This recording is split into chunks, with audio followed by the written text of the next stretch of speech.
guys, it's Julia. Welcome back to my channel.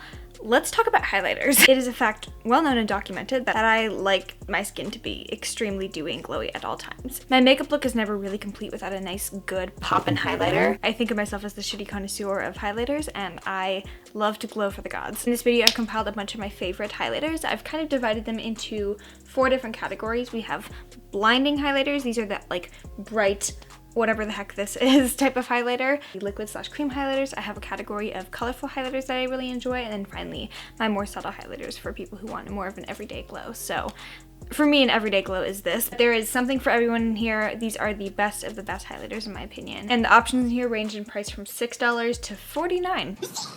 So we have a good healthy mix of things in here. Today's makeup look is a subtle little pride look if you see the rainbow on my lower lash line. Full details of this entire look should already be on Instagram, so I'll link that down below. My necklace is from Fraser Sterling and my top is from H&M. So I think that's all I have to say, probably.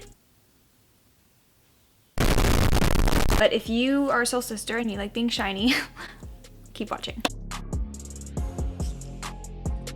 Gonna start off with probably my favorite category, which is just the bright, blinding highlighters. And the first one I want to mention is my hands down favorite highlighter in the entire world. This is the Anastasia Beverly Hills Amrezy highlighter. At this point, I think I've talked about this to the point of redundancy, but I love this highlighter so incredibly much. The packaging is beautiful, but the inside, excuse me, bitch. This is a really stunning baked gelée formula. It's such a unique texture, very, very blinding, but it doesn't have a stripy like foil base to it. So I feel like you can apply this one and it never looks like super, super unnatural, like a stripe on your cheek. It really does blend in and just look like light beaming from your face. I really love the shade of this as well. They kind of touted it as a more universal highlighter, and they said it was gonna work on pretty much every skin tone. It is just the most flattering, kind of like warmer tone, very light gold highlighter, and it just looks natural but not natural at the same time. Like, it doesn't look powdery and gross on the cheeks, but it's just one of those like question-provoking highlighters that when you wear it, you're probably gonna get a question of like, what are you wearing on your cheeks?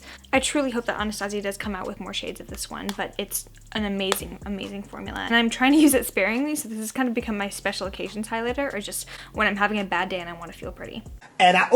Next, I wanted to talk about what I'm wearing on my cheeks right now. Colourpop Super Shock highlighters are one of my favorite affordable highlights. Their bestseller and my personal favorite shade is the shade Flexitarian. This is you can tell what kind of color I like for my highlighters, just like a bright, classic pearly shade. This works with literally every eye look ever, so when I don't know what highlighter I want to use, I'll usually reach for this one and it works perfectly. This is intense. It's what I define as like a wet glow. So truly when you apply this one, it's just like a glaze and it looks really, really wet and really juicy on the skin. I think the general trend for highlighters is you want a really blinding glow, but for me, I want the glow to be blinding, but also I want it to look like it's naturally part of my skin. Sometimes powder highlighters can look very unnatural, but there's some that really just do melt into the skin. This is kind of like a cream to powder textures. It picks up on a brush and it does have a drier texture to it, so I wouldn't call this a cream, but it truly does like melt into the skin. So this is very, very blinding, but it really does look like it's part of your face, which is crazy. I think you can probably just see how intense and crazy this one is just by shifting in the light, but it's truly the most beautiful glow ever. They also have some Super Shock highlighter palettes if you want to get multiple shades. This is the Dream Sequence palette. I'm actually wearing it on my cheeks right now. So in here there are 4 different Super Shock cheek shades, and I'm wearing Guilty Pleasure and Counting Sheep right now together on my cheeks. So this is the glow I'm wearing at the moment. And I actually don't like Colourpop's regular powder highlighter palettes. I feel like the formula of those is just not my favorite, but this is truly beautiful.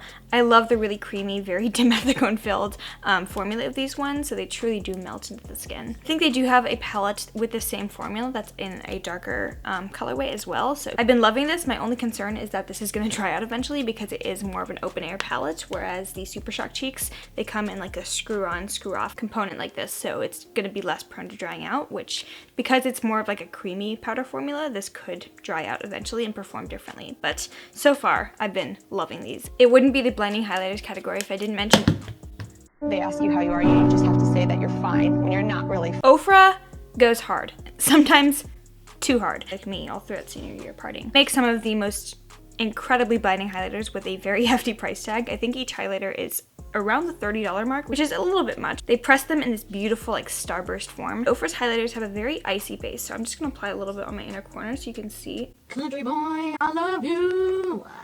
That was literally the smallest amount of highlighter I possibly could have taken onto this brush. So these can be overwhelming sometimes, and honestly, it's really easy to over apply these to a point where it just looks crazy. So while I feel like the Amrezy highlighter, because it doesn't really have a super intense base to it, it just has a lot of glow.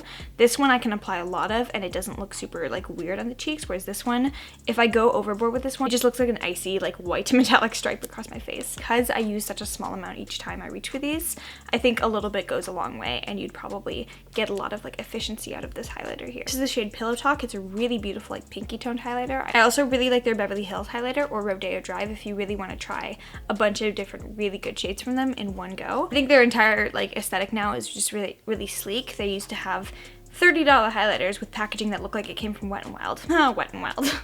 Well, just as I thought, trash. One of my recent favorite highlighters that I have not been able to shut up about has been the Marc Jacobs Worth the Wait highlighter. This hurts my soul. It's $49. I make bad decisions. I wasn't really sure I was gonna like this one just because a very like bright white highlighter like this one can have that same like OFRA problem where it's just this stark white base and it looks like a nice white stripe of nothing on your cheek. However, sometimes like the product name can really sell me on something. So if it has a good ass sounding name, I'll be like, I'll give that a try. So this is called the Omega Glaze highlighter. Something about the word glaze makes it feel like it's gonna be a nice like wet shine all over my cheek. It is very intense. It is very blinding, but it's not overly metallic. It's not super glittery either. It's just this beautiful wet sheen. I don't know why I'm showing you this cheekbone because I'm not wearing this highlighter right now, but I will try and insert a clip of me putting this on. Again, kind of like the Amrezy highlighter, both are powders, but they don't look like powders. They don't sit on top of the skin. They truly do just like melt into the face. So I love the look of this one, especially after like 2 to 3 hours of wear on my skin. Just like you have juicy skin, which is something I'm aspiring to have. I don't know, but it does bring me a lot of joy and I'm trying to Marie Kondo the shit out of my makeup collection. So currently I'm really just focusing on, does this product bring me joy? And this brings me so much joy, I'd give up my firstborn. Okay. Next highlighter was kind of a sneak attack for me. I haven't really seen a lot of people talking about this highlighter. Kylie Cosmetics came out with a bunch of new like pressed powder singles. So they came out with single blushes and bronzers, which I purchased a blush and I have a bronzer. But the highlighters I really was not expecting a ton from, just because when she first came out with her original highlighters, were in that kind of like flimsy, gross cardboard packaging. A lot of people hated them. Like a lot of people hated them. I never ended up purchasing those particular highlighters, but when she came out with these singles in the beautiful millennial pink packaging, I had to do it to them. I have the shade Ice Me Out. I believe I have a Get Ready With Me where I used this one on my cheeks and I was shooketh. Again, we can tell what kind of color I go for in my highlighters, just basic ass pearly kind of champagne shades. I would say it's kind of between the Marc Jacobs and the OFRA highlighters. Both, it's still very blinding. It doesn't look quite as natural as the Marc Jacobs one, but almost the same level of pigmentation as the OFRA ones without looking insanely like icy and stripy on your cheeks. I feel like you really only need like 1 to 2 coats of this one to get to a really beautiful, just like nice blinding glow on your cheeks. And it's also one of the most like long wearing highlighters throughout the day. Normally the first thing I notice fading from my face is my blush, and then my highlighter goes as well after like 6 to 8 hours of wear. I don't know what it is about Kylie's new cheek products, but these last completely through, but these last beautifully throughout the day. Like the blush that I have, Pink Power, this will be on my cheeks for like 16 hours, which is irrational and way too long to be wearing your makeup. But you know what? You gotta do what you gotta do. I didn't choose the party life. The party life chose me. I know I've ranted nonstop about how I do not like glittery highlighters, but the Fenty Beauty Diamond Bomb, it is the most glittery highlighter, but I love this one. This I don't use on its own because again, it's basically straight silver glitter, so it just looks strange. When you put it on top of something, especially with something with a bit of a more like light-ish base, this really helps to catch the light and just bring a bit more of like a wet look, very glistening effect to the skin. It looks so pretty on top of things and it really takes things from like glowy to incredibly blinding. For my final one in the blinding category, this I mentioned in my recent dupes video as a really good dupe for the Amrezy highlighter. It's just really good as a standalone highlighter. These are the e.l.f. metallic foil glaze highlighters, and I really appreciate the beautiful like artful pressing of these. Just like the Amrezy highlighter, it's a really beautiful like Bake Chalet formula, very like fallout proof. It's not powdery at all, so as a result it truly does look beautiful on the face. It really doesn't emphasize a ton of texture. These are only $6 and they do come in this kind of plastic packaging, which normally I wouldn't be a huge fan of. I've kind of discovered that I am particular about packaging, not to a point where it's like I'm not going to buy something, but I'll just find myself reaching for it less if it doesn't have like super sturdy packaging that I feel like safe traveling with and stuff. So normally I stray away from buying stuff with like plastic packaging like this just because I feel like it's not sturdy, but for some reason this is very nice quality plastic compact. It's nice and sturdy, it has a really good amount of weight to it. I feel like e.l.f. has kind of fallen off the radar for most people. It's just like one of those affordable brands that's been there for such a long time, and they do release a lot, they just don't spend a ton of money on advertising. I don't really see them doing a ton of PR either. So this highlighter formula is really a hidden gem for me, and in terms of like affordable highlighters, probably the best you can get. So the next category I have is close to my heart because over the past couple months, I've been converted to a cream hoe. That's what she said. I really never used to use cream or liquid highlighters just because I felt like they were too high maintenance. They took a lot more effort than just like swiping on a powder with your brush. So I've gotten really into cream and liquid highlights, and my first favorite has to be Glossier Play Liquid Niteshine Pale Pearl. It's a lot smaller of a bottle than I thought it was going to be when it arrived, but it...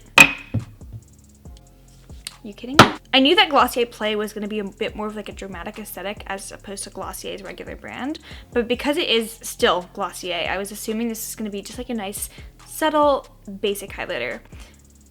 It's not. Quite possibly the most intense, blinding liquid highlighter that I've ever seen. It's such an easy to blend highlighter as well. I feel like it doesn't really disrupt anything I have underneath it, which was one of my big problems with Glossier's other highlighters.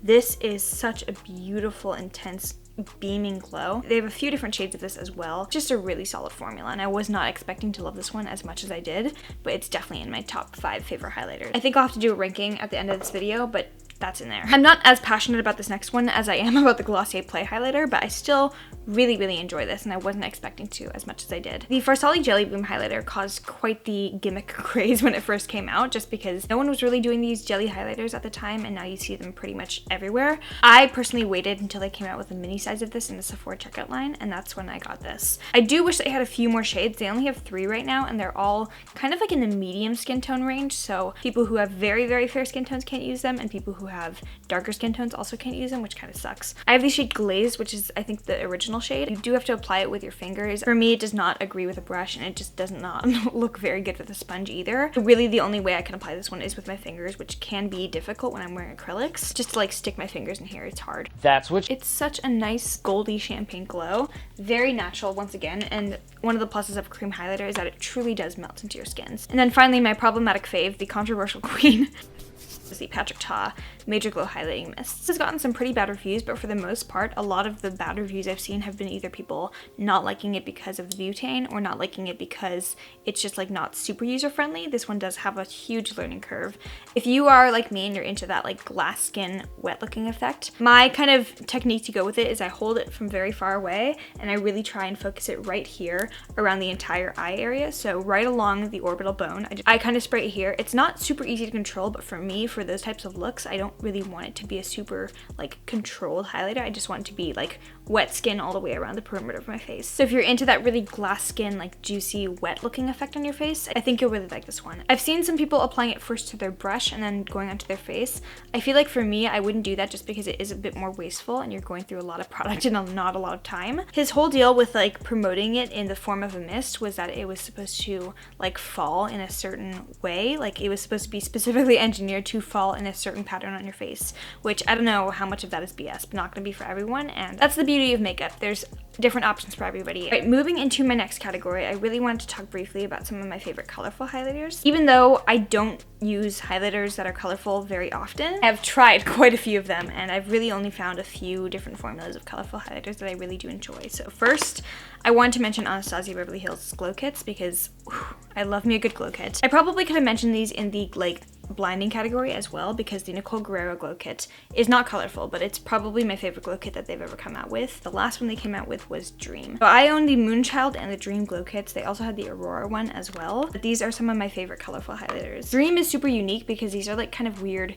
duochrome shifty highlighters. They don't have a like base color to them, they just have that nice intense duochrome flip on top of them. So Unicorn, which is what I'm wearing on my inner corner right here, it's just this beautiful like metallic pink toned highlighter. Truly such a unique shade. You can see that like beautiful like pink toned shift. When you're wearing these from the front on your cheeks, it doesn't look like you're wearing anything, and then when your like face catches the light in a certain way, you just see that beautiful like colorful shift on your face. They are definitely very glittery though, so I don't think everyone would like these because they are definitely meant for like more artful or more bold makeup looks. Moonchild is my favorite for that because these are kind of like the Dream, but not glittery and not duochrome. They're just that straight color. So here's Blue Moon. As you can see, it's a bit more of like your traditional like icy toned highlighter. These do have a base tone to them. They're all kind of like whiter tinted, but I feel like if you blend them out enough, they kind of lose that like chalky base to them, and they just really emit this pure like colorful pigment. So beautiful, beautiful highlighters, and these are my favorite colorful ones. Also, I really wanted to mention OFRA's highlighters with Nikkietutorials. Face Baby is a like blue toned shifty highlighter, and then Cloud 9 is a pink toned shifty highlighter. Just look basic white in the pan, but they actually don't have a ton of base color to them. So I'm gonna swatch both. And that is how they look on the arms. As you can see, not a ton of like icy white color to them, like light tint of blue or light tint of pink. They also do mix really nicely, so I created a purple toned highlighter by mixing the two of these. Beautiful. All right, so the final category are for people who still want that nice like pearly, dewy glow, but they don't want it necessarily to be blinding or crazy or looking not like your actual face. So for some of my favorite more natural highlighters, I have a few. My personal favorite is the KAJA Mochi Glow Highlighter in the shade Toy Alien. This is a Korean brand at Sephora. They have these cute little baby like compacts. I'm currently trying out their Beauty Bento eyeshadow trios right now. I'm wearing one of these shades on my lid right now. They kind of have a similar formula to the Colourpop Super Shocks, like a kind of creamy powder formula. These are a bit more powdery, so you can definitely apply these with a brush, but they really do melt into the skin. They look so, so natural. It's just this beautiful like light pearly shine. It's such a nice natural looking highlighter. So I don't know why I put it there. Toy Alien is beautiful, but they do have a pink toned one. They have some like darker ones as well. Gorgeous formula, and I think it's $19, so not quite as expensive as Sephora high-end highlighters go. This is the most affordable highlighter in the video, but from Essence, I ride so hard for the Pure Nude highlighter in the shade 10 Be My Highlight. I truly want to take this horse to the Old Town Road. It looks very basic in the pan. This is one of those highlighters that first when you start off, it's very, very subtle. You can see it's a very, very soft highlighter, not too crazy, but if you build it up, this really can build up to be nice and like gorgeous, glowy, blinding beautifulness, but it never looks like it's too much. And whether you're wanting a subtle glow or a more beaming glow, this can really achieve both of them. My final one is one that I've used so much that it's just fallen apart. So as I talked about, cheap packaging, not my favorite thing ever. And this is one of those, but I still reach for this highlighter because it's beautiful. This is from Makeup Revolution. It's the Vivid Baked Highlighter in the shade Radiant Lights.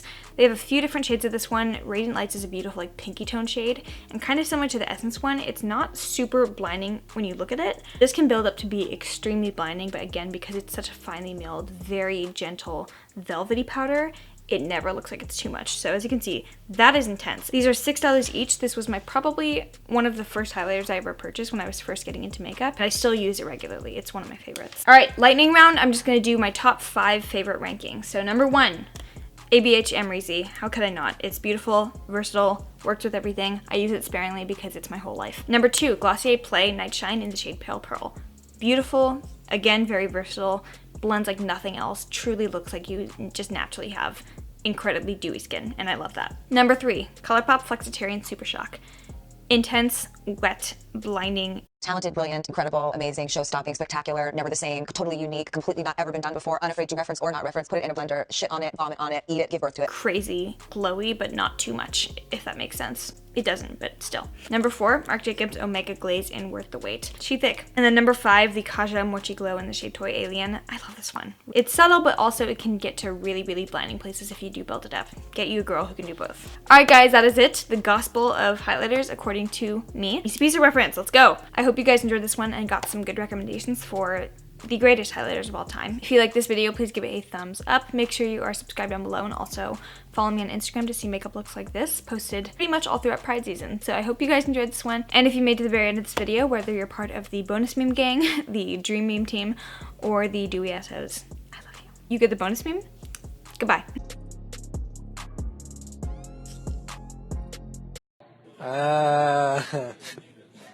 Ah.